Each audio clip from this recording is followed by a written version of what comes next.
მასწავლებლად სასერტიფიკაციო გამოცდა მათემატიკაში 2026 წელი ამოცანა ნომერი 5. 4 ხელოსნისაგან შედგენილი ბრიგადა მთელ სამუშაოს ასრულებს 10 დღეშიო და სულ რამდენი დღე დასჭირდებოდა მთელი სამუშაოს შესრულებას, თუ 4 დღის მუშაობის შემდეგ ამ ბრიგადას დაემატა კიდევ 2 ხელოსანიო და ამასთან უნდა ვიგულისხმოთ, რომ ყველა ხელოსანი დროის ტოლ შუალედებში ერთი და იმავე მოცულობის სამუშაოს ასრულებს. კარგით, ეხლა პირობითად თუ ვივარაუდებთ ჩვენ რომ და დავუშვებ პროსტორად, რომ ერთი ხელოსანი ერთ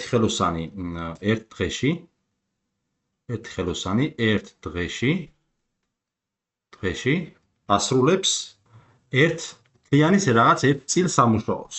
მაშინ გამოგვივა, რომ 4 ხელოსანი 10 დღეში შეასრულებს მთლიან სამუშაოს, რომელიც იქნება, მოდი ესე გავაკეთოთ.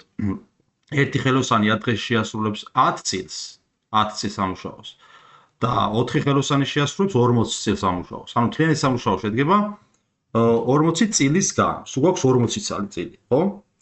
შესაბამისად, ეხლა 4 ხელოსანი როცა იმუშავებს, 4 ხელოსანი თუ იმუშავებს 4 დღე ამ შემთხვევაში შეასრულებს ამ 40-დან რამდენს, ესე იგი, ერთ ხელოსანი ერთ დღეში თუ ასრულებს ერთს, 4 ხელოსანი 4 დღეში შეასრულებს 4x4-ს, 16 ნაწილს.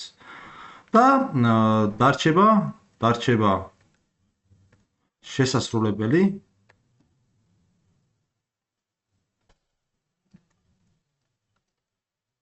ესე იგი, თუ 16 შეასრულა 40-დან, დარჩენია 40 - 16, 24, ხო? 24 შესასრულებელი სამუშაო.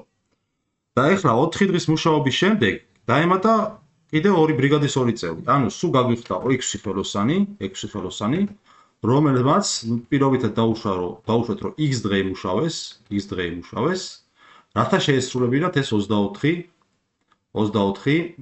წილი. შესაბამისად, x-ჯერ x-ი აქედან, აქ 4-ჯერ 4 16 გამოგვივიდა, 4-ჯერ 10 40 გამოგვივიდა, მაშინ x-ჯერ x-ი უნდა გამოგვივიდეს 24, საიდანაც x დღეების რაოდენობა ტოლი გამოგვდის 4 დღის.